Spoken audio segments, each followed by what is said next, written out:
हरिः ॐ श्रीगुरुभ्यो नमः हरिः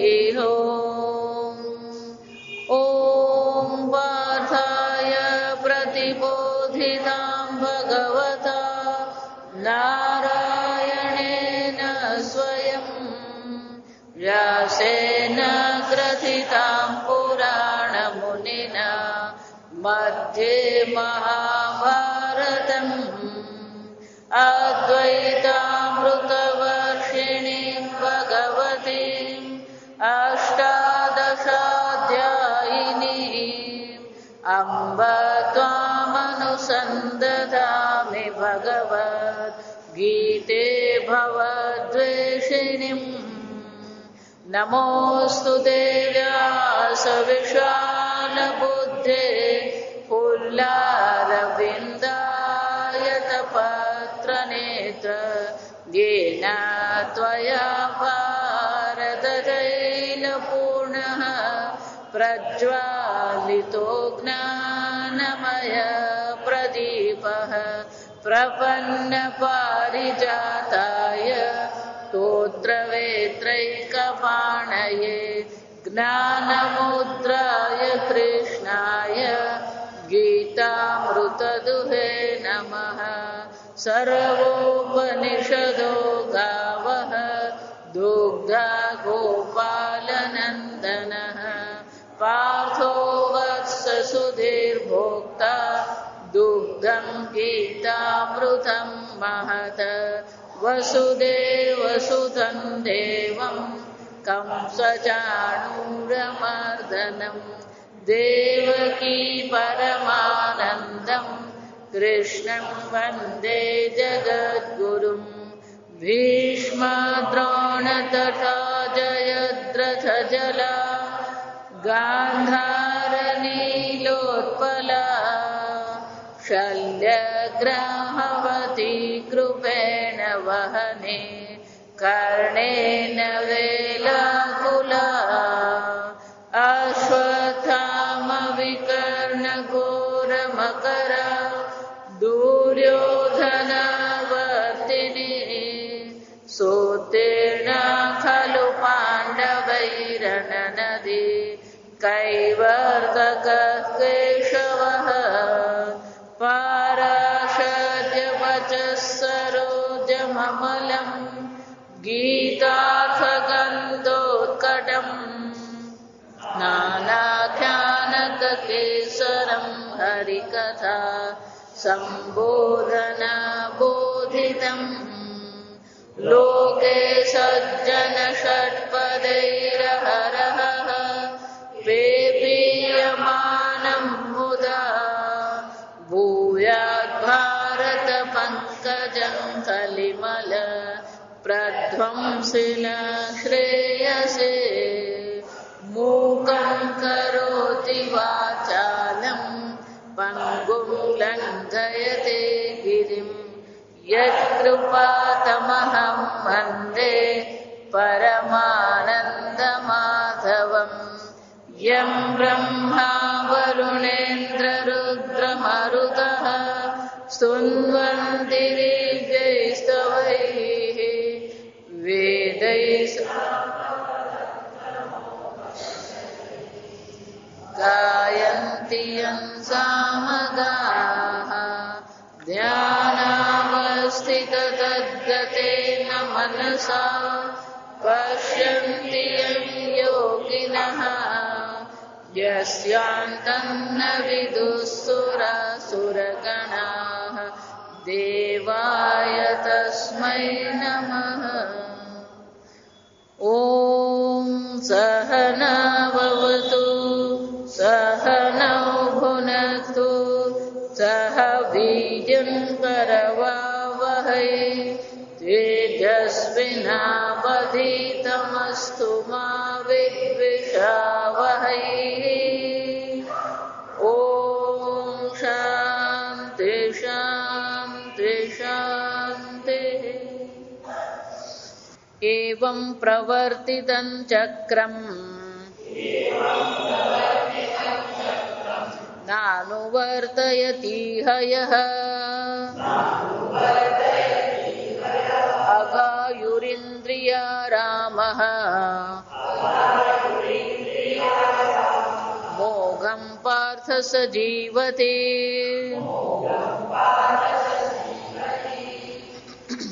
यस्त्वात्मरतिरेव स्यात् आत्मतृप्तश्च मानवः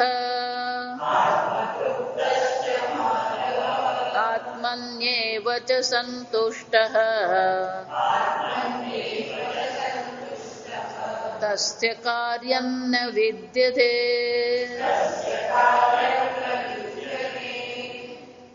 एवं प्रवर्तितं चक्रम। ચક્ર એટલે ખરેખર ચક્ર નથી આ સમજવાનું. ચક્ર એટલે વ્યવસ્થા છે, સંવાદિતા છે. એટલે ભગવાન અહીંયા કહી રહ્યા છે કે આ પ્રકારથી અન્નમાંથી સર્વભૂતો, અન્ન પર્જન્ય એટલે કે વરસાદને કારણે, વરસાદ યજ્ઞને કારણે, યજ્ઞ કર્મને કારણે, અને કર્મ ક્યાંથી ઉત્પન્ન થયું? બ્રહ્મમાંથી, વેદમાંથી. અને વેદ ક્યાંથી આવ્યા? પરમાત્મામાંથી. અને એ બ્રહ્મ કેવું છે? તસ્માત સર્વગતમ બ્રહ્મ. એ બ્રહ્મ સર્વવ્યાપી છે. પણ એ બ્રહ્મ ક્યાં આગળ પ્રતિષ્ઠિત છે? નિત્યં યજ્ઞ પ્રતિષ્ઠિતમ. આમ આ યજ્ઞમાં જ સંપૂર્ણ વેદ, સંપૂર્ણ બ્રહ્મ તત્વ પણ ક્યાં છે? યજ્ઞમાં જ સમર્પિત છે. અને એટલે ભગવાન કહે છે એવમ પ્રવર્તિતં ચક્ર. આ પ્રકારથી આ જગત ચક્ર ચાલી રહ્યું છે. ના અનુવર્તયંતી. શંકરાચાર્યજી એ ખૂબ સુંદર ભાષ્યમાં સરસ સમજાવે છે. એવમ ઈશ્વરેણ વેદ યજ્ઞ પૂર્વકમ જગત. આ ઈશ્વર શાસિત છે. આ જગત ચક્ર કેવું છે? ઈશ્વરેણ, ઈશ્વરનું શાસન છે. જો ઈશ્વરનું શાસન છે, હું હંમેશા જે વારંવાર કહું કે જો ભગવાને આ જગત બનાવ્યું હોય તો જેમ ઘડા બનાવનારને ઘડાનું જ્ઞાન છે, ઘટસ્ય કરતા ઘટજ્ઞ. તો જેને આ સંપૂર્ણ વિશ્વ, સમસ્ત બ્રહ્માંડની જેને રચના કરી, સર્વસ્ય કરતા સર્વજ્ઞ. અને જો એ સર્વજ્ઞ છે તો એનો અર્થ શું થયો? એમનાથી કોઈ વસ્તુ અજાણી છે જ નહીં. અને જો સર્વજ્ઞ છે તો કોઈ પ્રકારની ભૂલ કે ખામી શક્ય જ નથી. અલ્પજ્ઞ છે, અલ્પ શક્તિ છે તો ભૂલ થઈ શકે. માણસ માત્ર ભૂલને પાત્ર. કેમ? માણસ અલ્પજ્ઞ છે, અલ્પ શક્તિ છે. પણ પરમાત્મા કેવા છે? સર્વજ્ઞ છે, સર્વશક્તિ છે. અને સર્વજ્ઞ સર્વશક્તિ પરમાત્મા જો છે તો પછી કોઈ પ્રકારની ખામી કે કોઈ પ્રકારનો દોષ શક્ય જ નથી.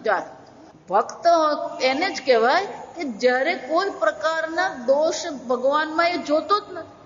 ભગવાન પર કોઈ પ્રકારનો આક્ષેપ એ કરતો જ નથી. જો સમજ, આ ભગવાન આવું શું કામ કર્યું? એના મનમાં ક્યારેય આવા પ્રકારનો શું છે? પ્રશ્ન ઉદ્ભવે જ નહીં. આ સમજો.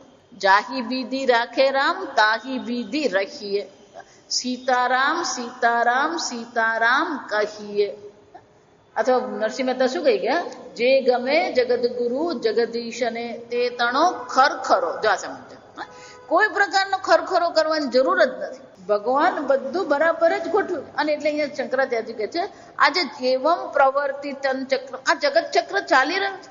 આ જગતની એક વ્યવસ્થા છે. જો સમજો, આપણને એવું લાગે છે કે બધી અવ્યવસ્થા છે. સરકારની દ્રષ્ટિએ, આર્થિક દ્રષ્ટિએ, ભોગની દ્રષ્ટિએ, કુટુંબની દ્રષ્ટિએ આપણને શું લાગે છે? ભલે અહીંયા જો સમજો, ભલે આપણે એમ કહેતો હોય કે આ જગત ચક્ર ચાલી રહ્યું છે, પણ આપણી બુદ્ધિને ખરેખર પ્રમાણિકતાથી પૂછીએ, આપણા મનને ખરેખર પ્રમાણિકતાથી પૂછીએ તો આપણને જે દેખાઈ રહ્યું છે એ શું દેખાઈ રહ્યું છે? વ્યવસ્થા દેખાય છે આપણને. આપણને જે અનુભવ થઈ રહ્યો છે, શાનો અનુભવ થઈ રહ્યો છે? જો વિચાર, આપણે તો બધે શું દેખાઈ રહ્યું છે? અવ્યવસ્થા જ દેખાય છે. જ્યાં જુઓ ત્યાં આપણને અવ્યવસ્થાનો જ અનુભવ થાય છે. ટ્રેન ટાઈમ પર આવે નહીં, બસ ટાઈમ પર આવે ત્યારે આપણે જ મોડા પડીએ. જો સમજો, બધે જ આપણને શું લાગે? પેલો રિક્ષાવાળો પૈસા વધારે લઈ ગયો ને પેલો કુલી વધારે પૈસા લઈ ગયો. જો પેલો શાક વાળો પૈસા વધારે લીધા ને પેલો ફળ વાળો ઓછા ફળ આપ્યા. હંમેશા આપણને શું દેખાય? આપણો અનુભવ શું છે?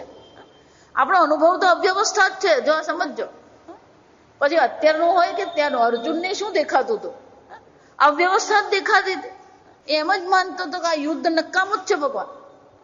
એટલે એની દ્રષ્ટિએ પણ જે હતું એ તો શું છે? અવ્યવસ્થા જ હતી. જો આ સમજો બરાબર. પેલા 11મા અધ્યાય સુધી એને અવ્યવસ્થા જ દેખાતી હતી. આ દર અધ્યાયમાં એ સાંભળતો રહેતો હતો અને છતાં પણ એને દેખાતું તો શું હતું? પેલી અવ્યવસ્થા જ દેખાતી હતી. એને એમ જ લાગતું હતું ભગવાન કોઈ સંવાદિતા જેવી વસ્તુ છે જ નહીં, કોઈ હાર્મોની છે જ નહીં. બધે શું છે? વિસંવાદિતાનો જ અનુભવ છે. 11મા અધ્યાયમાં છેવટે એ બોલ્યો સ્થાને ઋષિકેશ વિચાર. ત્યાં સુધી એને પણ આ બધું શું લાગતું હતું? અવ્યવસ્થા જ લાગતી, વિસંવાદિતા જ લાગતી. એટલા માટે આપણી બુદ્ધિ, આપણી દ્રષ્ટિ, આપણું જ્ઞાન આપણને જે કહે છે અને શાસ્ત્ર આપણને જે કહે છે, બે વચ્ચે શું છે? મેળ પડતો જ નથી. આ સમય ભગવાન કે ન જાયતે મ્રિયતે વા કદાચિત. આ આત્માનો જન્મય નથી, મૃત્યુ નથી. અને જો જન્મ મૃત્યુ નથી તો પછી શું છે? નૈવમ શોચિતુમ અર્હસી. તો શોક કરવાની જરૂર જ નથી. આપણને જરા કંઈક થઈ જાય એટલે પેલું આંખમાં પાણી આવી જાય, નિરાશા થઈ જાય, હતાશા થઈ જાય, પ્રેશર વધી જાય. બહાર અવ્યવસ્થા થાય ને એટલે ભેગી અવ્યવસ્થા ક્યાં આવી જાય? આ પ્રેશર વધવું એટલે શરીરની અવ્યવસ્થા કહેવાય. સમજ, માથું દુખવું એનો શું થાય? શરીરમાં પણ શું થઈ ગયું? અવ્યવસ્થા થઈ ગઈ. એટલે બહારની અવ્યવસ્થા જોઈને અંદર પણ શું થવા માંડે? જો વિચાર સમજવાનું કે આપણો અનુભવ શું છે અને ભગવાન આપણને જે ઉપદેશ કરે છે એ શું છે? હંમેશા એટલે ઈશ્વર જે ચર્ચા કરે છે, શાસ્ત્રમાં જે ચર્ચા કરવામાં આવી છે અને આપણો જે અનુભવ છે એનો મેળ પડતો જ નથી. એટલા માટે શાસ્ત્રોક્ત જયારે ઉપદેશ કરવામાં આવે ત્યારે ગુરુજી જે કહી રહ્યા છે એ બાબતમાં પણ આપણને શું લાગે? એ સ્વામીજી કહેતા રહે બધું વ્યવસ્થા છે, વ્યવસ્થા છે, બોલતા રહે પ્રવચનમાં, બાકી કોઈ કઈ વ્યવસ્થા છે જ નહીં. એટલે બધા સ્વામીજીને ઉડાડી જ દે. જો સમજ, એ સ્વામીજી કહેતા રહે બધું કેવું વ્યવસ્થા છે, કઈ વ્યવસ્થા? કઈ નહીં, બહાર ચપ્પલે હરખા ગોઠવ્યા નથી. જો સમજ. એટલે શંકરાચાર્યજી શું કહે છે? ઈશ્વરેણ. આ કોણ કહી રહ્યું છે? આ વ્યવસ્થા કરનાર કોણ છે? ઈશ્વર છે. ભલે આપણને બહાર વ્યવસ્થા દેખાતી નથી, પણ ઈશ્વર દ્વારા જો આ ચક્ર પ્રવર્તિત છે તો પછી શું થશે? ઈશ્વર સર્વજ્ઞ છે, સર્વશક્તિ છે, અને એટલા માટે બહાર જે છે એ ભલે અવ્યવસ્થા દેખાતી હોય પણ એ પણ શું છે? વ્યવસ્થા છે. સમજ, આટલી આ વ્યવસ્થા જો સમજી લઈએ ને તો અડધું પ્રેશર દુનિયાનું ઓછું થઈ જાય. આ હકીકત તમને સમજો બરાબર. જેને આપણે અવ્યવસ્થા કહીએ છીએ, સમજો, ખરેખર જગત ચક્રની દ્રષ્ટિએ અવ્યવસ્થા પણ વ્યવસ્થા છે. પૂજ્ય સ્વામીજી બહુ સરસ કહેતા, there is order in disorder. વિચારી, there is a order in disorder. ભલે એક દ્રષ્ટિએ અવ્યવસ્થા છે પણ એ અવ્યવસ્થા પણ વ્યવસ્થાની અંતર્ગત છે. ઓર્ડર ઇન ડિસઓર્ડર એટલે શું છે? અવ્યવસ્થા પણ શું છે? વ્યવસ્થાની સંવાદિતાની અંતર્ગત છે. હું દ્રષ્ટાંત આપું તમને ખબર પડે. શરીરમાં તાવ આવ્યો, જો વિચાર, તો તાવ આવ્યો, શરીર દુખી રહ્યું છે, તાવને કારણે શું છે? માથું દુખી રહ્યું છે, શરીર દુખી રહ્યું છે, અને તાવ છે 102. એટલે આપણી દ્રષ્ટિએ તાવ શું થઈ ગયો? અવ્યવસ્થા. જો સમજો કેમ? કારણ કે સ્વાસ્થ્ય નથી. શું થઈ ગયું? અસ્વસ્થ થઈ ગયા. સ્વસ્થ એટલે સ્વે તિષ્ઠતિ ઇતિ સ્વસ્થ. જે પોતાની સાથે પ્રસન્ન નથી, જે પોતાની સાથે પ્રસન્ન નથી એનો શું થયો? અસ્વસ્થ. એટલે તાવને આપણે શું માનીએ છીએ? અસ્વસ્થ માનીએ છીએ, બીમારી માનીએ, માંદગી માનીએ છીએ. પણ શરીરની વ્યવસ્થાની દ્રષ્ટિએ તાવ અવ્યવસ્થા નથી. સમજો કેમ? શરીરમાં કોઈ પણ અંગમાં ચેપ લાગે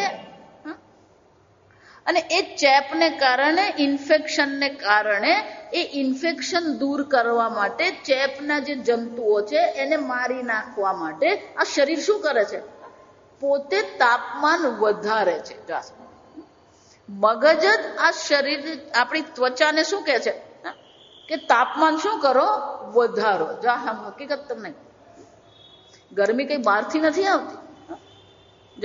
તો મગજે જ ઓર્ડર કર્યો. શું ઓર્ડર કર્યો? તાપમાન વધારી દો. એટલે પેલું 98 નું તાપમાન શું થઈ ગયું? 102 થઈ ગયું. તો એ 102 જે તાવ થયો, એ તાવ આવ્યો તો આપણને ખબર પડી કે શરીરમાં ક્યાંક શું છે, ગરબડ છે. જો સમજો, જો તાવ આવે જ નહીં તો તમને ખબર પડી રહેશે ક્યાંક શરીરમાં ચેપ લાગ્યો છે. જો વિચાર, તો ભગવાને જ્યારે આ શરીર બનાવ્યું ત્યારે એ શરીરની સાથે ભગવાને આ વ્યવસ્થા મૂકી જ છે. તો પછી તાવ આવવો વ્યવસ્થા છે કે અવ્યવસ્થા છે? ભગવાને જ્યારે શરીર બનાવ્યું તો શરીરમાં આ એક નિયમ પણ બનાવી દીધો કે જ્યારે જ્યારે આ શરીરમાં કઈ ગરબડ થાય તો શરીરનું જે ઉષ્ણતામાન છે શું થવું જોઈએ?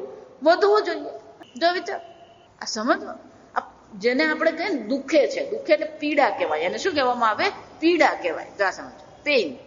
જો વિચાર, આ પીડા જે થઈ રહી છે એ પણ વ્યવસ્થા છે. કેમ? જો પીડા થાય જ નહીં તો તમને ખબર કેવી રીતે પડવાની કે ત્યાં ગરબડ છે? જો સમજો, એક શાળામાંથી વિદ્યાર્થીઓને પ્રવાસે લઈ ગયા. જો આ સત્ય વાત બતાવું, છોકરાઓ જે છે ને, આપણે એને ગમે એટલું કહીએ ને, કંઈક ને કંઈક ગરબડ તો કરતા જ રહેતા. આ સમજ, એટલે એક છોકરી જે હતી એને પેલું 2 વાર પેલા ટીચરે કીધું તારું માથું બહાર કાઢ નહીં. જો આ સાંભળજો બરાબર. અને પેલું બસ વાળા જે છે ને, આ સમજો, હાઈવે પર જો તમારી ગાડી જતી હોય તો ક્યારેય આ જે ટ્રાવેલર્સ વાળા જે બધા આવે ને, ક્યારેય એની આગળ કે એની પાછળ ગાડી ક્યારેય નહીં ચલવાય. આ સમજો. આપણને એમ લાગે કે ખટારા વાળા નક્કામાં છે. ખટારા વાળા નક્કામાં નથી, કારણ કે એને તો સામાન ભરેલો હોય ને, એટલે 60-70 ની સ્પીડે શું કરતો હોય? એ સીધો સીધો જ જતો હોય. પણ આ જેટલા પણ આ ટ્રાવેલર્સ વાળા છે એ બધા શું કરતા? એટલે પેલો ટ્રાવેલર્સ વાળો હતો એ બસ જોરમાં હાંક્યા કરતો. પેલી છોકરીએ માથું બહાર કાઢ્યું. જો એટલે પેલો ટીચર એને ના પાડી, એટલે માથું અંદર લીધું. પછી એને હાથ આમ મૂક્યો બારી પર. શું કર્યો? હાથ આમ મૂક્યો. હવે પેલો બસ વાળો જે હતો અને સામેથી ટ્રક આવતી હતી અને એ જોરમાં જતો હતો, ને પેલું નાનું કંઈક રિક્ષા કે કંઈ આવે એટલે બસ એને શું કરવી પડે? આમ ખસેડવી પડે. બસ એને ખસેડી અને સામેથી ટ્રક આવતી હતી એટલે આ છોકરીનો હાથ આખો શું થઈ ગયો? જો સાંભળ, આ 2 જ સેકન્ડમાં થયેલી વસ્તુ છે. જેવો એનો હાથ આમ ગયો ને એટલે એને એટલી ખબર પડી કે કંઈક થયું. જો સમજ, એને પીડાનો અનુભવ નહીં થયો, પણ શું થયું? કંઈક થયું એવું એને લાગ્યું. અને જેવું કંઈક થયું એવું એને લાગ્યું ને એટલે તરત એને માથું બહાર કાઢ્યું. માથું બહાર કાઢ્યું એટલે પેલી ટ્રકની સાથે શું થઈ ગયું? હાથ તો ગયો જ, પણ સાથે માથું પણ શું થઈ ગયું? જતું રહ્યું. જો વિચાર, હાથ ઉડી ગયો. જો એને ખબર પડી હોત તો એ માથું બહાર કાઢતે? જો વિચાર, આ વિચારી એનો શું થયો? તમને જે પીડાનો અનુભવ થઈ રહ્યો છે એ પણ આ શરીરની જે સંવાદિતા છે, આ શરીરની જે વ્યવસ્થા છે એની અંતર્ગત છે. આપણે પેલી બુમાબુમ કર્યા જ કરતા, બહુ દુખે બહુ દુખે. એટલે પણ દુખે છે એટલે તો ખબર પડી ગરબડ છે શરીરમાં. એટલે આપણે જેને અવ્યવસ્થા કહીએ છીએ, આપણે જેને અસ્વસ્થતા કહીએ છીએ, એ પણ ખરેખર જગતની દ્રષ્ટિએ તો શું છે? વ્યવસ્થા છે. આપણને ખબર જ નથી પડતી આ વસ્તુ. તો શરીરની દ્રષ્ટિએ નહીં, આ સંપૂર્ણ વિશ્વમાં પણ તમે જુઓ તો જેને તમે અવ્યવસ્થા કહો છો. જો હમણાં ઇક્વાડોરમાં પેલો ધરતીકંપ થયો. જો સમજો, એક સાથે પેલા 3 જ્વાળામુખી શું થયા? ફાટ્યા. જો એટલે આપણે જ્વાળામુખી ફાટ્યો. આખા ઇક્વાડોરમાં હાઈ એલર્ટ છે અત્યારે. જો વિચાર, તો આપણે જ્વાળામુખી ફાટ્યો અને હાઈ એલર્ટ થઈ ગયું અને અનેક લોકોને ઘર બહાર નીકળી ગયા. અથવા આપણે એને શું માનીએ? અવ્યવસ્થા. પણ સંપૂર્ણ પૃથ્વીની દ્રષ્ટિએ વિચારીએ તો એ અવ્યવસ્થા નથી. પૃથ્વીમાં ક્યાંક પેલું દબાણ વધી ગયું છે. અંદર જે લાવા છે એ લાવામાં શું થયું? પેલું દબાણ વધી ગયું. હવે એ દબાણ ક્યાંક તો કાઢવું જ પડે. જો સમજ, તમારી પ્રેશર કુકરમાં જેમ વિસલ વાગે ને, તો વિસલ વાગે તો આપણે એમ કે આ બહુ અવાજ કરે છે એવું કહો તમે.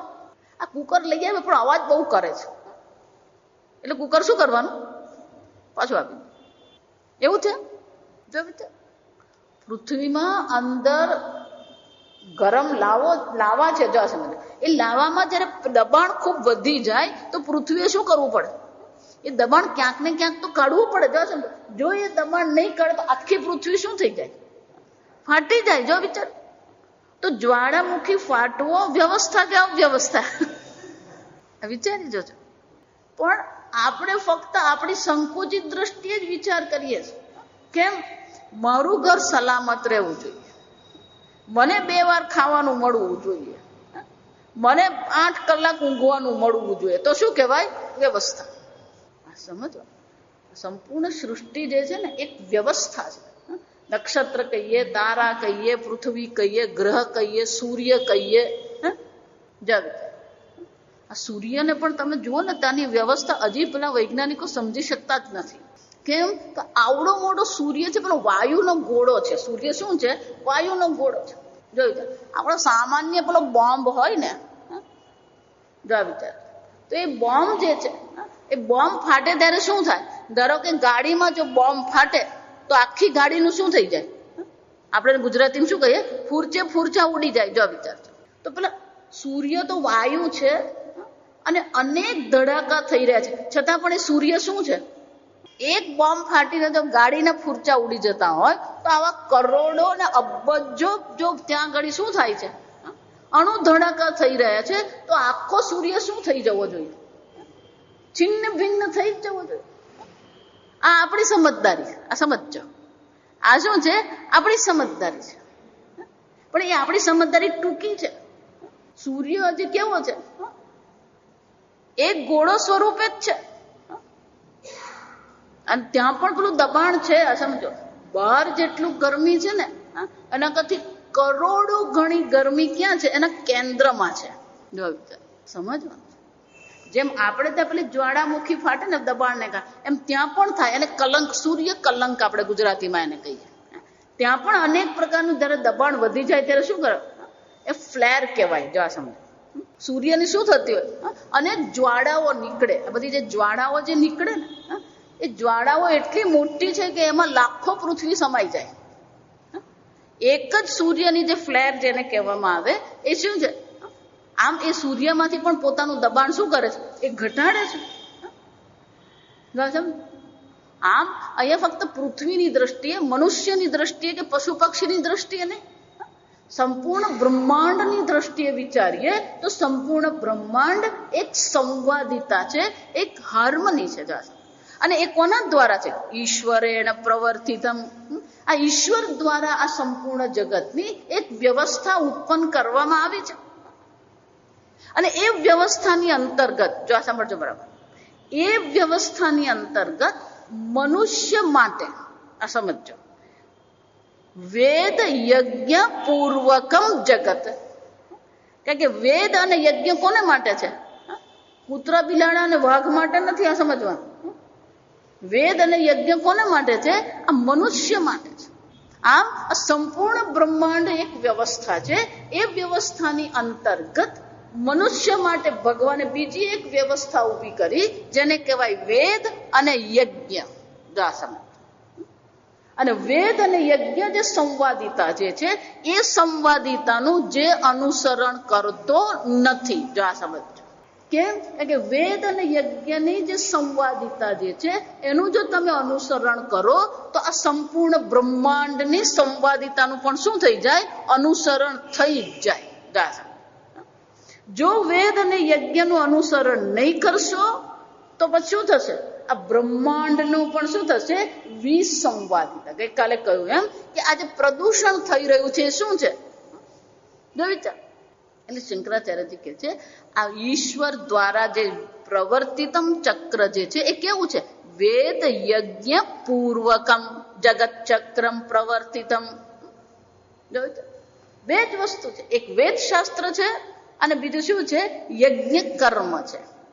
આગળ એટલે જ ભગવાન કહી જ ગયા કે જે આ યજ્ઞનું અનુષ્ઠાન કરતો નથી, જો વિચાર, ભુંજતે તે ત્વઘમ પાપાહ, એ શું છે?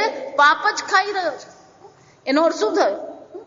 એની થાળીમાં ભોજન નથી, એની થાળીમાં શું છે? પાપ છે. એના જેટલા વિષયો એ ગ્રહણ કરી રહ્યો છે, એ વિષયો વિષય રહેતા નથી, એ વિષયો ભોગ રહેતા નથી, એ વિષયો શું બની જાય છે? પાપ બની જાય છે. જા કેમ? કારણ કે એ યજ્ઞ કર્મ કરતો નથી. જા સમજો, પ્રારંભથી જ ભગવાન આ શરૂ કરે. આ વિચારજો, 3જા અધ્યાયથી આ યજ્ઞની ચર્ચા છે, 18મા અધ્યાય પર્યંત આ ચર્ચા રહેશે. તમારું કર્મ યજ્ઞ હોવું જ જોઈએ. જા સમજો, જો તમારું કર્મ યજ્ઞ નથી તો ભગવાન કહે છે તમે ચોર છો અને તમે જે ભોગવી રહ્યો છો એ શું છે? પાપ માત્ર છે. આ સમજ. મનુષ્ય જીવન જ યજ્ઞ હોવું જોઈએ. છેલ્લે પાછું ભગવાન કહેવાના છે યજ્ઞ દાન તપ કર્મ પાવનાની મનીષિણા. અર્જુન બીજો કોઈ ઉપાય છે જ નહીં, યજ્ઞ કર્મ જીવનમાં હોવું જ જોઈએ. અને યજ્ઞ એટલે શું છે? દેવતામ ઉદ્દિશ્ય દ્રવ્ય ત્યાગ. અને આ પંચ મહાયજ્ઞ જો વિચાર, જો તમારા જીવનમાં યજ્ઞ નથી, તમારા જીવનમાં પૂજા પાઠ નથી, તમારા જીવનમાં તપશ્ચર્યા નથી, દાન નથી, તો પછી શું છે? પિતૃ તર્પણ. જો વિચારો, આ કેટલાય લોકો આજકાલ ખબર નહીં લોકોના મગજ ક્યાં ફરી ગયા. લોકો શ્રાદ્ધ નથી કરતા. જો વિચારો, તમે શ્રાદ્ધ નહીં કરો કેમ ચાલે? વિચાર. એક ભાઈ મને કે આ લોકોની બુદ્ધિ કેવી ફરી ગઈ છે. મને કે અમેરિકામાં કોણ શ્રાદ્ધ કરે છે? જો વિચાર, આ સમજવા જેવું. અમેરિકામાં કોઈ શ્રાદ્ધ નથી કરતું એટલે તુંય શ્રાદ્ધ નહીં કરે. જો સમજ. તો અમેરિકા વાળો 5 ને છૂટાછેડા આપીને 5 વાર પરણે, તો તુંય 5 વાર પરણ. આ કોના જેવું છે? કૃષ્ણ ભગવાને 16,108 કર્યું, તું એકને તો સંભાળી શકતો નથી. જો સમજ. એટલે શાસ્ત્રમાં શું કહેવામાં આવે? કૃષ્ણ કરે ને એ નહીં કરવાનું, કૃષ્ણ કહે ને એ કરવાનું. જા સમજ. કૃષ્ણ કરે ને એ કરવા જાય ને તો પછી હાલત એવી બગડે. જો સમજ. ઊભો થઈ શકે નહીં પછી. આ સમજો. અમેરિકા વાળો શ્રાદ્ધ નથી કરતો એટલે આપણે શ્રાદ્ધ નહીં કરવાનું. તો આપણા માટે જો અહીંયા આવશે યદ્યદાચરતિ શ્રેષ્ઠ. તમે કોનું અનુસરણ કરો? અમેરિકા વાળાનું તમારે અનુસરણ કરવાનું કે અમેરિકા વાળો તમારું અનુસરણ કરે? જો વિચારી દો, એ શ્રાદ્ધ નથી કરતો તો આપણે એને કરતા કરવાનું છે. એક મજાની વાત કહું. આપણે ત્યાં બધું આ ધર્માંતરણ જે ચાલે છે ને, પૂરજોશમાં સમજો. આપણને એમ લાગે બહુ શાંતિથી જીવીએ છે, પણ આ પેલા ક્રિશ્ચિયન લોકો તો એવા આપણી ભાષામાં કહે તો આદુ ખાઈને પડેલા છે. આ સમજો. મોકો જ શોધતા પડે. કોઈ હાથમાં આવ્યો નથી ને એને ક્રિશ્ચિયન બનાવ્યો નથી. આ વિચાર. 10-12 વર્ષ પહેલા આ સાંભળજો. આપણે કોયમ્બતુરમાં આશ્રમ છે ને, ત્યાં રસ્તા પર આપણે જઈએ ને આશ્રમ પર, ત્યાં રસ્તામાં આવે છે એ લોકોનો ચર્ચ છે. એટલે સ્વામીજી ત્યાં આશ્રમ બનાવ્યો અને પછી સ્વામીજી પેલા સ્વામી દયાનંદજી મહારાજ, એટલે પેલો આપણે જે હોય ને એમાં આનંદ શબ્દ હોય. જો આ સમજો. આપણે સંન્યાસીઓની પાછળ કયો શબ્દ હોય? પેલો આનંદ શબ્દ આવે. જો આ સમજ. એટલે પેલો આશ્રમ વાળો જે હતો, એટલે એ લોકોએ નામમાં પાછળ શું કરવા માંડ્યું? પેલો આનંદ શબ્દ. પીટર આનંદ. મજાક નથી કરતી. એ લોકોએ શું કર્યું? પેલો આનંદ શબ્દ લગાવ્યો. પછી આ આહવા ડાંગમાં તમે જાઓ ને, ધરમપુર, કપરાડા, તમે બધે જાઓ ને ત્યાં, હું એટલે કહું તમને જો એમ થતું ને કે બહુ દુઃખી છીએ અમે, જરાક ત્યાં જઈને જોઈ આવો એટલે તમને ખબર પડે તમે કેટલા સુખી છો. એની પાસે વરસાદને તાપ સહન કરવા માટે 4 દિવાલે નથી એની પાસે. આ સમજો. એટલે ત્યાં આપણી નવરાત્રી આવે ને, એટલે આપણે બધા પેલા અંબા માતાના માં પાવા તે ગઢથી ઉતર્યા. જો સમજો. આ બધા અંબા માતાના આપણે શું કરીએ? ગરબા ગાઈએ. એટલે એ લોકોએ શું શરૂ કર્યું? ગરબા એના એ જ. જો સમજો. શબ્દ એના એ જ, રાગ પણ એનો એ જ, તાલ પણ એનો એ જ, પણ જ્યાં જ્યાં અંબા આવે ને ત્યાં પેલું મેરી મૂકી દે. જા સમજો. જા. એટલે જ્યાં અંબા આવે, દુર્ગા આવે ત્યાં શું કરે? પેલું મેરી મૂકી દે. પછી હવે એનાથી આગળ વધ્યા. હમણાં 4 વર્ષ પહેલા જો એટલે કહું, આપણે તો બધા સાધુઓ જે છે ને એ સાધુ તરીકે બરાબર છે, એ સીધા સાધા છે, પણ આવી બધી વાતમાં ભેરવાઈ જાય લોકો.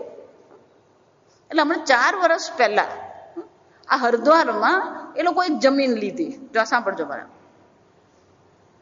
હરિદ્વારમાં જમીન લીધી, પછી ચર્ચ બનાવ્યો લોકોએ. જો પછી આપણે આશ્રમ શબ્દ વાપરીએ. આપણે શું શબ્દ વાપરીએ? આશ્રમ શબ્દ. એટલે એ લોકોએ પણ શું કયો શબ્દ વાપર્યો? પેલો આશ્રમ. અને ત્યાં જે પેલા સીધા સાધા સાધુઓ હોય ને, જે તપશ્ચર્યા કરતા હોય, કાલી કમલી વાળાને ત્યાં ભોજન કરતા હોય ને રહેતા હોય, એટલે એ લોકોને બધાને ભોજન માટે બોલાવ્યા. આપણે ભંડારો કરીએ. આપણે સાધુઓને બોલાવીને જે ભોજન કરાવીએ એને શું કહેવામાં આવે? ભંડારો કહેવાય. એટલે એ લોકોએ ભંડારો કર્યો. જા એટલે આવડા બધા સાધુઓ બિચારાને કશી ખબર નહીં, એટલે એ લોકો પણ શું થયું, પેલો ભંડારામાં ગયા. જા પછી આપણે જો સાધુ એટલે આપણે કેસરી કપડાં પહેરીએ. ખરેખર એ લોકોના પાદરીઓ સફેદ કપડાં પહેરતા હોય. જા અને આપણે પેલી રુદ્રાક્ષની માળા પહેરીએ અને પછી પેલું ઓમ હોય આપણે જનરલી. એ લોકોએ કેસરી કપડાં પહેર્યા. જો આ સાંભળજો, આશ્રમ આપ્યું પછી પેલું કેસરી કપડાં પહેર્યા. અને આપણે જેમ પેલું ઓમ પહેરીએ એમ એ લોકો પેલું ક્રોસ પહેરે. પછી પેલું ચર્ચ બનાવ્યું અને પછી પેલું ઈસુ ખ્રિસ્તને મેરીને ત્યાં મૂક્યા. આપણે જેમ પેલું ભગવાનની પૂજા કરીને ધૂપ દીપ, એ લોકોને તો ખાલી એક જ વસ્તુ હોય, પેલી મીણબત્તી સળગાવતા હોય, બીજું કશું કરે નહીં. ત્યાં જાઓ તો તમારે શું કરવાનું, એક મીણબત્તી સળગાવવાની અને મૂકવાની, આટલી જ એ લોકોની પદ્ધતિ. એ લોકોએ આપણી આખી જે પૂજા પદ્ધતિ છે ને અપનાવી લીધી. એટલે આપણે ભગવાનને સુવડાવે એમ એ લોકો ભગવાનને સુવડાવે, આપણે ભગવાનને ઉઠાડીએ એમ ભગવાનને એ લોકો ઉઠાડે. પછી આપણે ભગવાનને સ્નાન કરાવે એટલે એમ એ લોકો સ્નાન કરાવે, પછી ભગવાનને વસ્ત્ર પહેરાવે અને ધૂપ કરે ને દીપ કરે ને આરતી. એટલે મેરી માતાની પણ પછી કરે પેલી પંચમુખ આરતી. જો આખી આરતી, જો મજાક નથી કહેતી, હકીકત તમને કહું છું. એટલે આખો આશ્રમ બનાવી દીધો. આશ્રમ આખો કેસરી, ત્યાંના બધા પહેરવા વળાય કેસરી, બધાના નામની પાછળ પેલો આનંદ શબ્દ લાગે. જો આ વિચાર. અને આપણે જેવી પૂજા કરે ને એ જ પેલે લોકો પૂજા કરે. આ 4 વર્ષ પહેલાની જ વાત કરું. એટલે સ્વામીજીના ફેબ્રુઆરી માર્ચમાં ત્યાં શિબિર હોય. હંમેશા ઋષિકેશ આશ્રમમાં શું છે, ફેબ્રુઆરી માર્ચમાં એમના શિબિર હોય 3-4. એટલે પેલું શિબિર એક હતું ને, એક કોઈ ભાઈ વળી રખડતો ત્યાં પહોંચી ગયો હશે, ક્યાંકથી આવ્યો હશે શિબિરમાં. શું છે એ પેલો આશ્રમ પર, એટલે એને એમ થયું કાંઈક નવો આશ્રમ છે. જોવા ગયો તો શું નીકળ્યું, પેલું ક્રોસ. જો સમજો, ઓમ ને બદલે શું હતું, પેલું ક્રોસ હતું ને, એટલે એને નવાઈ લાગી, એટલે અંદર ગયો. એ અંદર જઈને બધું જાણી લાવે. પછી સ્વામીજી પાસે કે સ્વામીજી આ ક્રિશ્ચન લોકોએ આશ્રમ બનાવ્યો. જા સમજ, પેલો બિચારો શોખમાં હતો. આ સમજ, એને એટલો આઘાત લાગ્યો કે આ ખરા માણસો ચાલો. એટલે સ્વામીજી કે સ્વામીજી આમ કર્યું, સ્વામીજી આમ કર્યું. જાય એટલે સ્વામીજી શાંતિથી સાંભળ્યું. પણ ધીમે રહીને કે આપણે ખુશ થવું જોઈએ કે આપણું અનુસરણ કરી રહ્યો છે. એ અનુસરણ કોનું કરી રહ્યો છે, આપણું જ કરી રહ્યો છે. એનો અર્થ શું થયો, કોઈ વ્યક્તિ કોઈનું અનુસરણ ક્યારે કરે, એને સારું લાગે, એને ગમતું હોય, એને શ્રેષ્ઠ લાગતું હોય તો જ કરે. તો અમેરિકા આપણે અમેરિકાનું અનુસરણ કરવાનું કે એ આપણું અનુસરણ કરે? આ શરૂ ક્યાંથી થયું? અમેરિકા વાળા શ્રાદ્ધ કરે છે, જો શરૂ ક્યાંથી થયું યાદ રાખવાની, તો ભલતે જ પહોંચી જઈએ. પછી આપણે એ શ્રાદ્ધ નથી કરતો તો આપણે એને શ્રાદ્ધ કરતા કરવાનું. જો આ સમજવાનું. એટલે આપણે શ્રાદ્ધ નહીં કરવાનું એમ નહીં.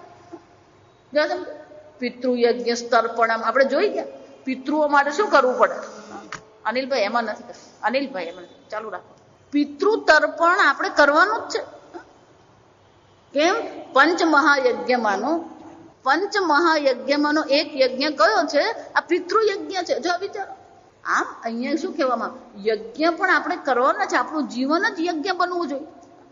વેદનું અનુસરણ કરીએ અને યજ્ઞ આપણું જીવન બનવું જોઈએ. અને એટલે શંકરાચાર્યજી કહે છે આ જે સંપૂર્ણ જગત ચક્ર જે ચાલી રહ્યું છે એ જગત ચક્રનું જો અનુસરણ કરવું હોય તો મનુષ્યએ 2 જ વસ્તુ કરવાની જરૂર છે. વેદ યજ્ઞ પૂર્વકમ જગત ચક્ર. સંપૂર્ણ ગીતામાં સમજો, ભગવાન વારંવાર આ યજ્ઞની ચર્ચા કરવાના જ છે. 18મા અધ્યાય સુધી આ ચર્ચા કરશે. કેમ? કારણ કે જ્યાં સુધી તમારા જીવનમાં યજ્ઞ નહીં આવે ત્યાં સુધી અંતઃકરણ શુદ્ધિ થવી અશક્ય છે. તમારું અંતઃકરણ શુદ્ધ થશે જ નહીં. અને જો અંતઃકરણ શુદ્ધ નથી તો બ્રહ્મ વિદ્યા પ્રાપ્તિ કરવી પણ, પરમાત્માની પ્રાપ્તિ કરવી પણ અશક્ય છે. અને એટલે ભગવાન કહી રહ્યા છે એવમ પ્રવર્તિતં ચક્રમ ન અનુવર્તયંતી યહ લોકે યહ કર્મણિ અધિકૃત. આ કોણ છે? કર્મણિ અધિકૃત. જો આ વિચાર, મનુષ્ય કોણ છે? કર્મનો અધિકારી છે. પશુ પક્ષીઓને કહેવાની જરૂર નથી. વેદ અને યજ્ઞ પશુ પક્ષીઓ માટે નથી. વેદ અને યજ્ઞ કોને માટે છે? મનુષ્ય માટે છે. કારણ કે કર્મનો અધિકારી કોણ છે?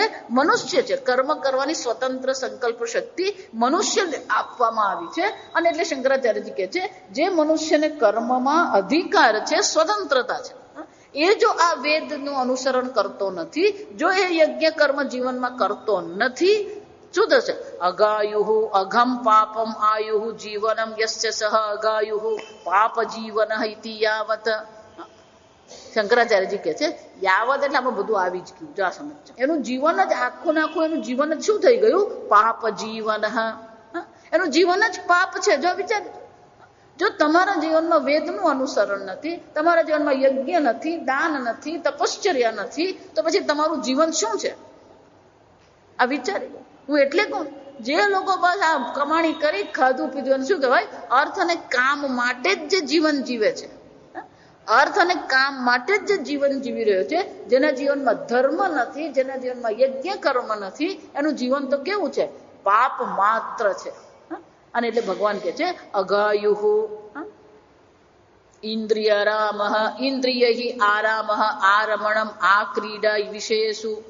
એ શું કરી રહ્યો છે? આ ઇન્દ્રિયોના વિષયોમાં જ એ રમણ કરી રહ્યો છે, એમાં જ એ ભટકતો રહે છે, એમાં જ એ આનંદ મેળવી રહ્યો છે. વિષયેષુ સહ યસ્ય સહ ઇન્દ્રિયરામ. અને આમ જેનું જીવન પાપ છે અને જે ઇન્દ્રિયોના ભોગમાં જ પડેલો છે, મોઘમ પાર્થ સજીવતી. એનું જીવન કેવું છે? વૃથા હે પાર્થ સજીવતી. એને ભલે અર્જુન મેં મનુષ્ય જીવન આપ્યું, એને મનુષ્ય શરીર મેં આપ્યું ખરું, પણ એ મનુષ્ય શરીરને યોગ્ય છે જ નહીં. એનું જીવન જ શું થઈ ગયું? વૃથા. જો સમજ, તસ્માદ અયજ્ઞેન અધિકૃતેન કર્તવ્યમ એવ કર્મ ઇતિ પ્રકરણાર્થ અગ્નેન. જો સમજ, એટલે શંકરાચાર્યજી કહે છે પ્રકરણાર્થ. જો આ સમજો, પ્રકરણાર્થ એટલે કે આ જે ચર્ચા થઈ રહી છે, આ સમજો. આગળ મેં કહ્યું ને, અજ્ઞાની માટે ભગવાન 5 કારણ આપે છે કર્મ એને અવશ્ય કરવું જોઈએ. આપણે જોઈ ગયા, છેલ્લું કારણ કયું છે? આ જગત ચક્રનું એને શું કરવું જોઈએ? અનુસરણ કરવું જોઈએ. અને એટલે શંકરાચાર્યજી પ્રકરણાર્થ એટલે કે અર્જુનને કર્મ કરવું ન હતું, અને ભગવાને તર્કબદ્ધ રીતે અર્જુનને પુરવાર કરી આપ્યું કે કર્મ અવશ્ય કરવું જોઈએ. અને એ કર્મ કરવા પાછળ આ 5 કારણ છે. પહેલું કે એને નૈષ્કર્મ્ય સિદ્ધિની પ્રાપ્તિ થશે નહીં. જા વિચાર, એનું શરીર યાત્રા શક્ય બનશે નહીં, અને એનું જીવન શું બની થશે? મિથ્યાચાર બની જશે. જા, આ 3 કારણ આપ્યા પછી બીજા 2 કારણ આપતા કે છે કે આ જગતમાંથી આપણે લઈએ છીએ તો જગતને આપવું આપણું કર્તવ્ય છે, અને આ યજ્ઞ કર્મ આપણા જીવનનો પંચમહાયજ્ઞ અવશ્ય કરવા જોઈએ. અને 5મું કારણ કયું છે? જગત ચક્ર પ્રવૃત્તિ. એટલે શંકરાચાર્યજી કહે છે આમ આ અર્જુનને ભગવાન સમજાવી રહ્યા છે કે અર્જુન, તું કર્મનો ત્યાગ કરવા માંગે છે, પણ જે અજ્ઞાની છે, જેનું અંતઃકરણ હજી તૈયાર થયું નથી, એને કર્મનો ત્યાગ ક્યારેય કરવો જોઈએ નહીં. આમ હવે આ 5 કારણોનો નિચોડ આપતા કે છે તસ્માદ અજ્ઞેન અધિકૃતેન કર્તવ્યમ એવ કર્મ ઇતિ પ્રકરણાર્થ. આ પ્રકરણનો અર્થ શું છે? જે અજ્ઞાની છે અને જે કર્મનો અધિકારી છે, એને કર્મ અવશ્ય કરવું જોઈએ. કર્મનો ત્યાગ ક્યારેય નહીં કરવાનો. આ સમજો. અને એમાં જો અજ્ઞાની છે અને હજી રાગદ્વેષ આપણા છે, અને જો કર્મનો ત્યાગ કરીને બેઠા તો શું થશે? આ જેટલા કર્મ ભગવાન બતાવી રહ્યા છે, એ કર્મ જો નિષ્કામ ભાવથી કરવામાં આવે તો એ જ કર્મ આપણા અંતઃકરણની શુદ્ધિ કરશે. જા વિચાર. અને એટલે શંકરાચાર્યજી કહે છે જે અજ્ઞાની છે, એટલે કે જેણે આત્મતત્વને પૂર્ણ સ્વરૂપે જાણી લીધું નથી, જેણે આત્મતત્વની પૂર્ણતાનો અનુભવ કર્યો નથી, એને શું કરવું જોઈએ? કર્મ અવશ્ય કરવું. આ જગતમાં પોતાનો ફાળો એને અવશ્ય નોંધાવવો જ જોઈએ. એટલે શંકરાચાર્યજી કહે છે આ કર્મનો આગ્રહ ભગવાન શાના માટે કરી રહ્યા? જો આ સમજો, ભગવાનને તમને કર્મ કરાવીને કોઈ ભગવાનને કઈ મેળવવાનું નથી. આ સમજો, ફાયદો ભગવાનને નથી, ફાયદો કોને છે? તમને જ છે. એટલે શંકરાચાર્યજી કહે છે પ્રાગ આત્મજ્ઞાન નિષ્ઠા યોગ્યતા પ્રાપ્તે. આત્મજ્ઞાનમાં નિષ્ઠા પ્રાપ્ત કરવાની યોગ્યતા પહેલા, આત્મજ્ઞાનની નિષ્ઠા જે છે, એ નિષ્ઠાની પ્રાપ્ત કરવાની જે યોગ્યતા છે, અધિકારીત્વ જો મળ્યું નથી, આત્મજ્ઞાનની નિષ્ઠાની પ્રાપ્તિ થઈ નથી, અને એનું અધિકારીત્વ જો પ્રાપ્ત થયું નથી, એના પહેલા જો આ સમજો તાદર્થ્યેન કર્મયોગ અનુષ્ઠાનમ. તો શું કરવું જોઈએ? એ યોગ્યતાની પ્રાપ્તિ માટે શું કરવું જોઈએ? અવશ્ય કર્મયોગનું અનુષ્ઠાન કરવું જોઈએ. જા સમજ, જો આ વિચાર. આગળ શંકરાચાર્યજી શબ્દ કયો વાપર્યો? કર્તવ્યમ એવ કર્મ ઇતિ. જા સમજ. આગળ એમણે એવું કહ્યું કે દરેક મનુષ્યએ કર્મ અવશ્ય કરવું જોઈએ. જા, પણ અહીંયા પેલો શબ્દ બદલીને જો, એટલે કહું શંકરાચાર્યજીનું ભાષ્ય તમને એવું લાગે ને કે અનુવાદ વાંચી લે સમજ પડી જાય. આ સમજો, ભલા અહીંયા ગુલાટ ખાતા ફરે છે. આગળ એમને કર્મ શબ્દ વાપર્યો, હવે અહીંયા કયો શબ્દ વાપરે છે? કર્મયોગ અનુષ્ઠાન. એનો અર્થ શું થાય? કર્મ જ કરવાનું નથી, એ કર્મ કઈ ભાવનાથી કરવાનું છે? યોગની ભાવનાથી કરવાનું છે. યોગ એ કર્મ ને જો લોકો શું માને? હું આશ્રમમાં જઈને 15 દિવસ કર્મયોગ કર્યા તો ઘરમાં શું વેઠ ઉતારે? જો વિચાર, લોકોએ આશ્રમ બનાવીને આખી જે આપણી જગતની જે વ્યવસ્થા છે, પરિવારની જેને વ્યવસ્થા કહેવામાં આવે, કર્તવ્યની જે વ્યવસ્થા છે, એ કર્તવ્યની વ્યવસ્થામાં શું કરી દીધું? અવ્યવસ્થા ઊભી કરી દીધું. લોકોના મનમાં પણ એટલું બધું ગૂંચવણ ઊભી થઈ ગઈ. લોકો એમ જ માને છે કે આશ્રમમાં જઈને હું કરું એને કર્મયોગ કહેવાય, તો તું ઘરમાં કરે એ શું કહેવાય? વેઠ ઉતારેલી કહેવાય. જો વિચારી જો, યદ્યત કર્મ કરોમિ તત્તદ અખિલમ શંભો તવારાધન. કોઈ પણ કર્મ હું કરું પણ જો એ ભગવાનની આરાધના સ્વરૂપે છે, ઈશ્વરની સ્મૃતિ પૂર્વક જો એ કર્મ કરવામાં આવે છે, તો એ જ કર્મ શું બની જાય છે? કર્મ યોગ બને. જા સમજો, ફક્ત આશ્રમમાં જવાથી ને મંદિરમાં જવાથી કર્મયોગ નથી. એનો અર્થ એવો નથી કે આશ્રમમાં નહીં જવાનું, જવાનું છે આશ્રમમાં, પણ એને જ કર્મયોગ માનવાની જરૂર નથી. મંદિરમાં કરીએ એને જ કર્મયોગ માનવાની જરૂર નથી. ઘરમાં પણ શું હોવું જોઈએ? યોગ ભાવના કેળવવી પડે.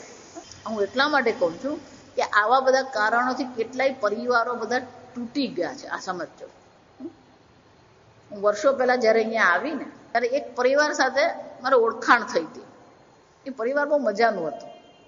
પરિવારમાં એક જણ એક મહાત્માને માને, એક જણ એક માતાજીને માને, એક જણ પેલા ત્રીજાને માને. આ બધા શું કરે? જો વિચાર. પછી એ લોકોની અંદર મનમાં કોઈ સંવાદિતા રહેશે, અને સંવાદિતા નથી એટલે સતત એ લોકો એકબીજાની સાથે શું થતા હતા? પ્રેમથી બેસીને વાતે કરી શકતા નતા. આ વિચારી જો, ભગવાન એ જ કહી રહ્યા છે કે યજ્ઞ એટલે સંવાદિતા હોવી જોઈએ. આપણા જીવનમાં સંવાદિતા છે કે નહીં? આજે તમે ઘરમાં જુઓ ને તો એક પેલો ઉત્તરમાં જતો હોય ને એક દક્ષિણમાં જતો, પેલા પતિ પત્નીને બનતું નહીં હોય, અને પેલો છોકરો કે ત્રીજી દિશામાં જતો હોય, જા, અને છોકરી પેલી ચોથી દિશામાં જતી હોય. રે માણસ ઘરમાં 4, પણ 4 ને પણ શું છે? કેમ આટલી બધી વિસંવાદિતા ઘરમાં? અને એટલે ભગવાન બહુ સ્પષ્ટપણે શંકરાચાર્યજી કહી રહ્યા છે કે આપણું જીવન શું બનવું જોઈએ? કર્મ યોગ અનુષ્ઠાનમ. જા વિચાર, ભગવાને આપણને જે પરિસ્થિતિ આપી એને સ્વીકારતા શીખવું જ પડે. ભગવાને તમને જે દેશ આપ્યો, ભગવાને તમને જે કાળ આપ્યો, ભગવાને તમને જે શરીર આપ્યું, એને જો તમે સ્વીકારશો નહીં અને એને સ્વીકારીને એનો વિરોધ કરીને તમે બીજે જશો, તો એક બાજુ તમે ભગવાનની ભક્તિ કરી રહ્યા છો, બીજી બાજુ ભગવાને તમને જે આપ્યું છે એનો જો તમે વિરોધ કરી રહ્યા છો, તો એ તમારી ભક્તિ કઈ? આ શરીર ભગવાને આપ્યું, માતા પિતા ભગવાને આપ્યા, પુત્ર પુત્રી ભગવાને આપ્યા, દેશ ભગવાને આપ્યો, કાળ ભગવાને આપ્યો, અને એ બધાનો જ આપણે સતત શું કરતા રહીએ? વિરોધ કરીએ છીએ. તો ખરેખર વિરોધ કોનો થયો? જો વિચાર, ધારો કે મને આ પુષ્પ આપવામાં આવે, તો આ પુષ્પ મને જેવું આપ્યું એવું એને ચીમડાવીને હું ફેંકી દઉં, તો પુષ્પનો વિરોધ થયો કે આપનારનો વિરોધ થયો? આ પુષ્પનું અપમાન થયું કે આપનારનું અપમાન થયું? તો ભગવાને તમને જે આપ્યું છે એમાં જો તમે વિરોધ કરી રહ્યા છો, તો તમે કોનું અપમાન કર્યું, કોની અવગણના કરી રહ્યા છો? આ સમજો. અને એટલે શંકરાચાર્યજી કહે છે કે મનુષ્યને કર્મનો અધિકાર છે, પણ એ અધિકાર મળ્યા પછી જો એને બ્રહ્મ વિદ્યામાં રુચિ છે, તો બ્રહ્મ વિદ્યા માટેની યોગ્યતા પ્રાપ્ત કરવા માટે માત્ર કર્મ એને ઉપયોગી નથી. એને શું કરવું પડે? તાદર્થ્યેન એ પ્રયોજનથી, તાદર્થ્યનો શું થાય? એ પ્રયોજનથી એને શું કરવું પડે? કર્મયોગ અનુષ્ઠાનમ અધિકૃતેન અનાત્મજ્ઞેન કર્તવ્યમ એવૈતિ. આમ પહેલું વાક્ય જે સર્વ મનુષ્યની દ્રષ્ટિએ છે કે સર્વ મનુષ્યએ કર્મ તો શું છે? અવશ્ય કરવું જોઈએ. કોઈ પણ મનુષ્યને ભગવાન કર્મમાંથી છૂટી આપતા નથી. પણ સ્વામીજી, હું તો રિટાયર થઈ ગયો. જો આ પાછું બીજું, એટલે તું તારે નોકરીમાંથી રિટાયર થયો, જીવનમાંથી તો રિટાયર થયો નથી. જો આ સમજ, વેદની દ્રષ્ટિએ કોઈ રિટાયરમેન્ટ છે જ નહીં. આ વિચાર કેમ? કે વેદમાં 4 આશ્રમ છે. બ્રહ્મચર્ય આશ્રમ છે, એનો શું થયો? એને ત્યાં વિદ્યા પ્રાપ્તિ કરવાની છે. ગ્રહસ્થ આશ્રમ છે, ત્યાં શું કરવાનું? બધી જવાબદારી લેવાની છે. વાનપ્રસ્થ આશ્રમ છે તો શું કરવાનું? જપ કરીએ, તપ કરીએ, શાસ્ત્રનું અધ્યયન કરીએ, જાત્રા કરીએ. તો ત્યાં પણ શું છે? કર્મ તો છે જ. સંન્યાસી આપણે શું માને? સંન્યાસી તો નવરા જ હોય, કઈ નહીં, અહીંયા જ રહી પડો ને. જો આ સમજો, સંન્યાસ 8 સંન્યાસના ઉપનિષદ છે. આ સમજો, નાદ બિંદુ ઉપનિષદ, પરમહંસ ઉપનિષદ, નારદ ઉપનિષદ. આ સંન્યાસના ઉપનિષદ જો તમે વાંચો ને, ખાલી એનો અનુવાદ જ વાંચો ને, તો તમને ખબર પડી જાય કે આ બધા સંન્યાસીઓ જે જીવન જીવે છે, સંન્યાસ કહેવાય કે ગ્રહસ્થ કહેવાય? પ્રશ્ન ઉભો થઈ જાય. આ સમજો, સંન્યાસીના જીવનમાં કર્તવ્ય છે. ગ્રહસ્થને પેલી ગાયત્રી મંત્રનો ઉપનયન કરવામાં આવે, એ ગાયત્રીને ઓમકારમાં સમર્પિત કરી દે. આમ સંન્યાસી ઓમકારની ઉપાસના કરે અને સાથે સાથે સંન્યાસીને પણ ગાયત્રીનો ઉપદેશ કરે. જો આ ગાયત્રી એટલે આપણને પેલું એક જ યાદ આવે. આ સમજો, ખરેખર ગાયત્રી એટલે છંદ છે. ગાયત્રી શું છે? છંદ છે. અને ગાયત્રી છંદ છે, એનો અર્થ શું થાય? આપણે જ્યાં ભગવદ્ ગીતા ભણીએ એના જે શ્લોક છે, અને અનુષ્ટુપ છંદ કહેવામાં આવે. અનુષ્ટુપ છંદ એટલે કે 4 પાદ છે અને દરેક પાદમાં 8 અક્ષરો છે. સમજો, 4 પાદ છે અને દરેક પાદમાં શું છે? 8 અક્ષર. એ જ રીતે 3 પાદ હોય અને દરેક પાદમાં 8 અક્ષરો હોય, આને અનુષ્ટુપ છંદ કહેવામાં આવે. 3 પાદ અને દરેક પાદમાં 8 અક્ષર હોય તો એ છંદને શું કહેવામાં આવે? ગાયત્રી છંદ કહેવામાં આવે. આપણે જે પ્રસિદ્ધ ગાયત્રી છે કઈ છે? અને બ્રાહ્મણોને અને જે ગાયત્રી મંત્ર દીક્ષા આપવામાં આવે કઈ છે? એને સૂર્ય ગાયત્રી અથવા સવિતા ગાયત્રી કહેવાય. સાવિત્રી છે, એ સૂર્યની ગાયત્રી છે. પણ બધા જ ભગવાનની ગાયત્રી છે. આ સમજો, વિષ્ણુ ભગવાનની ગાયત્રી છે, ગણપતિની ગાયત્રી છે, નંદીની પણ ગાયત્રી છે, ગરુડની પણ ગાયત્રી છે, કૃષ્ણની પણ ગાયત્રી, બધા ભગવાનના ગાયત્રી મંત્ર છે. એ જ રીતે સંન્યાસ જ્યારે ગ્રહણ કરવામાં આવે ત્યારે ગુરુજી સંન્યાસ ગાયત્રી આપે. અને સંન્યાસ ગાયત્રી આપી એનો શું થયો? એને પણ શું કરવાનું છે? સંન્યાસ ગાયત્રીને શું કરવું પડે? એને પણ જપ કરવો જ પડે. જો આ સમજો, ઉદ્યોગ સ્વામીજી જયારે સંન્યાસ દીક્ષા આપે ને ત્યારે આ ગાયત્રી આપે અને કે રોજ 1 માળા તો કરજો જ. અને કોઈક વ્યસ્તતા હોય અને 1 માળા ન થાય તો 24 વાર તો કરજો જ. જો આ સમજો, કારણ કે 24 અક્ષર ગાયત્રીના છે, 8 × 24. તો 24 અક્ષરો છે તો શું કરવાનું? 24 વાર તો એ મંત્રનો જપ કરવાનો. એ ઉપરાંત આ સમજો, તત્વચિંતન માટેનો એક બીજો મંત્ર છે. એટલે માળા કરવા માટે ગાયત્રી છે, સંન્યાસ ગાયત્રી એને કહેવાય. પણ હાલતા ચાલતા જયારે આપણું મગજ મુક્ત હોય ત્યારે શું કરતા રહેવાનું? પેલું તત્વચિંતનનો જે મંત્ર છે એનું શું કરતા રહેવાનું? એનું પણ ચિંતન કરતા રહેવાનું. તો પછી સંન્યાસીને માટે શું છે?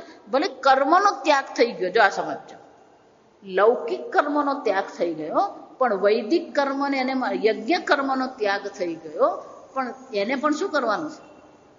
એને પણ મંત્ર જપ તો કરવાના જ છે. એને પણ લોક કલ્યાણનું કામ તો કરવાનું જ છે. તૈત્રીય ઉપનિષદમાં આવશે જ, સ્વાધ્યાય પ્રવચનાભ્યામ ન પ્રમદિત. એણે પણ શું કરવાનું? શાસ્ત્ર અધ્યયન કરવાનું છે અને શાસ્ત્ર અધ્યયન કરાવવાનું છે. જો આ સમજો, એનો અર્થ શું થયો? વૈદિક દ્રષ્ટિએ વિચારીએ તો રિટાયરમેન્ટ નામની વસ્તુ જ નથી, ફક્ત બદલાય છે. જો આ સમજો, કર્મ બદલાય છે પણ કર્મનો ત્યાગનો તો કોઈ પ્રશ્ન જ નથી. વિચારી જો, કર્મ અલગ અલગ છે પણ રિટાયરમેન્ટ જેવું તો કઈ છે જ નહીં. અને છતાં પણ લૌકિક દ્રષ્ટિએ જો આપણે રિટાયરમેન્ટ કહેતા હોય તો પૂજ્ય સ્વામીજી બહુ સરસ કે Vedanta is a best retirement plan. જ્યાં સમજ લૌકિક દ્રષ્ટિએ આપણું રિટાયરમેન્ટ થઈ ગયું હોય તો શ્રેષ્ઠ વસ્તુ કઈ છે? આ શાસ્ત્ર અધ્યયન કરીએ. પ્રશ્ન ક્યાં છે? આખી જિંદગી કશું કર્યું હોય નહીં ને, અને પછી એને વેદાંત ભણાવવાનું શરૂ કરીએ ને બધું ઉપરથી જ જાય. પછી અમારે એક દાદા હતા મોહલ્લામાં, અમે જે સોસાયટીમાં રહેતા ને એક દાદા હતા. એ દાદા વર્ષો સુધી પેલું સરકારની પેલી કચેરીમાં કામ કરતા. હું તમને વાત કરું એટલે 80 ની વાત કરું. એટલે પછી ત્યાં આપણા સ્વામી પ્રત્યેક બુદ્ધાનંદજી બોલો વર્ગો શરૂ થયા ને હું પણ એ વર્ગમાં જતી ને એટલે પછી દાદા આવે ને બાપુજી સાથે બેસતા હોય એટલે એમ કહું, દાદા આવો ને તમે આ પ્રવચનમાં. એટલે 1-2 વાર આવ્યા, પછી આવતા બંધ થઈ ગયા.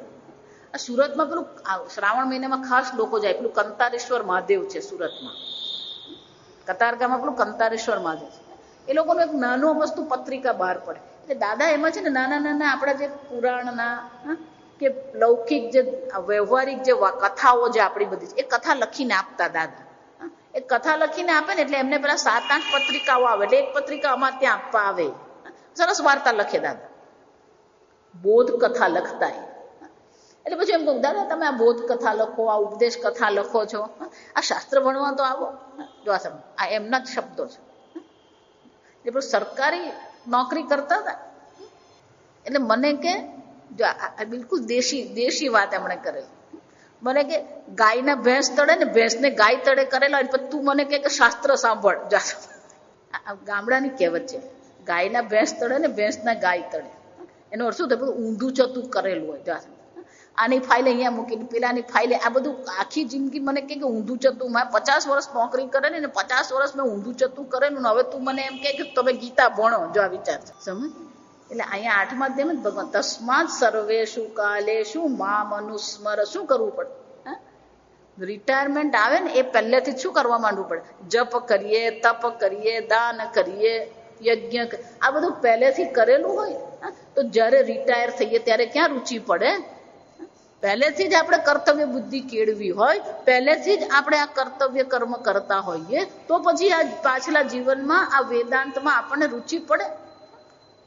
સમજ? અને એટલે શંકરાચાર્યજી કહે છે કે કર્મથી તો કોઈને મુક્તિ છે જ નહીં, પણ જેને આત્મજ્ઞાનની યોગ્યતા પ્રાપ્ત કરવી છે એણે માત્ર કર્મ કરવાનું નથી. એણે શું કરવાનું છે? કર્મયોગ અનુષ્ઠાનમ અધિકૃતેન અનાત્મજ્ઞેન કર્તવ્યમ એવ ઇતિ. પેલાને માટે કર્મ કર્તવ્ય છે. મુમુક્ષુ છે, જેને મોક્ષની પ્રાપ્તિ કરવી છે, જેને આત્મજ્ઞાન પ્રાપ્ત કરવું છે, એના માટે કર્તવ્ય શું છે? કર્મયોગનું અનુષ્ઠાન એના માટે કર્તવ્ય છે. ઇતિ એતદ. આ પ્રકારથી ભગવાન આપણને દર્શાવે છે કે કર્મનો પણ ત્યાગ નથી, અને જો બ્રહ્મ વિદ્યાની આત્મજ્ઞાનની પ્રાપ્તિ કરવી છે તો કર્મયોગનું અનુષ્ઠાન પણ અવશ્ય કરવું જોઈએ. આગળ શું કહે છે આપણે આવતીકાલે જોઈશું. આવતીકાલે છેલ્લો દિવસ છે સાંજનો. આવતીકાલે 18 તારીખે છેલ્લો દિવસ છે. પરમ દિવસે 19 તારીખે સવારે આપણો સ્વર્ગાશ્રમમાં છેલ્લો સ્વર્ગાશ્રમ થશે બકુલાબેન. પરમ દિવસે 19 તારીખે કાલે આપણો સ્વર્ગાશ્રમમાં છે. પરમ દિવસે ડોક્ટર બકુલાબેનને ત્યાં સવારનો પ્રવચન. બરાબર? અને હવે પછી તમને આગળ પણ મેં ચર્ચા કરી હતી, એના ગામમાં જે પ્રાણ પ્રતિષ્ઠા છે આપણે અહીંયા ચર્ચા કરી હતી, એ 18મી જાન્યુઆરીથી ત્યાં પ્રાણ પ્રતિષ્ઠા છે. એટલે આપણે વહેલા વર્ગ કરી લઈશું 3 થી 9. જોઈ લેજો તમારા કેલેન્ડર. 3જી જાન્યુઆરીથી 9મી જાન્યુઆરી આપણે શું કરીશું? અહીંયા પ્રવચન રાખીશું. કે ફેબ્રુઆરીમાં કદાચ નહીં થાય અને માર્ચમાં ભાવનગર છે મારે જવાનું. જાશું. અને એટલા માટે શું કરીશું? જાન્યુઆરીમાં 3જી જાન્યુઆરીથી 9મી જાન્યુઆરી કાલે આપણે ફાઇનલ કરી લઈશું. ઓમ સ્વસ્તિ પ્રજાભ્યઃ પરિપાલયન્તામ ન્યાયેન માર્ગેણ મહિં મહિષાઃ ગોબ્રાહ્મણેભ્યઃ શુભમસ્તુ નિત્યં લોકા સમસ્તા સુખિનો ભવન્તુ કાલે વર્ષતુ પર્જન્યઃ પૃથ્વી સસ્યશાલિની દેશોऽયં ક્ષોભરહિતઃ ब्राह्मणाः सन्तु निर्भयाः। ॐ सर्वेषां स्वस्तिर्भवतु, सर्वेषां शान्तिर्भवतु, सर्वेषां पूर्णं भवतु, सर्वेषां मङ्गलं भवतु, सर्वे भवन्तु सुखिनः, सर्वे सन्तु निरामयाः, सर्वे भद्राणि पश्यन्तु, मा कश्चित् दुःखभाग् भवेत्। असतो मा सद्गमय, तमसो मा ज्योतिर्गमय, मृत्योर्मा अमृतङ्गमय। ॐ पूर्णमदः पूर्णमिदं पूर्णात् पूर्णमुदच्यते, पूर्णस्य पूर्णमादाय पूर्णमेवावशिष्यते।